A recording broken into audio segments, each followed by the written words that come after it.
উইয়ন এমন একটা জায়গা যেখানে একমাত্র বাঙালিকে প্রোগ্রাম ছাড়া সব প্রোগ্রাম হয়। প্রোগ্রাম হয়েছে একটা ফোটা আর কি, ময়লা খুব কম আছে, থাকবেই, বাট এত না। বাঙালিকে প্রোগ্রাম হইলে I high high high high মাথা নষ্ট। মারামারি তো আছে, লগে ময়লা ফ্রি।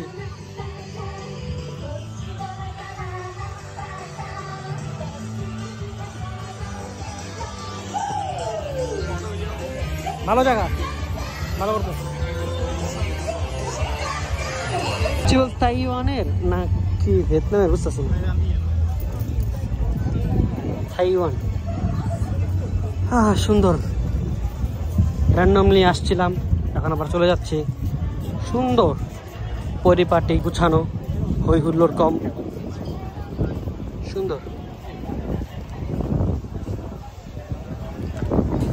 উয়েনো জাপানের একটা মোস্ট অ্যাট্রাকটিভ জায়গা, যে সিটির মধ্যে খুব সুন্দর। পার্ক, লেক, সব জু আছে,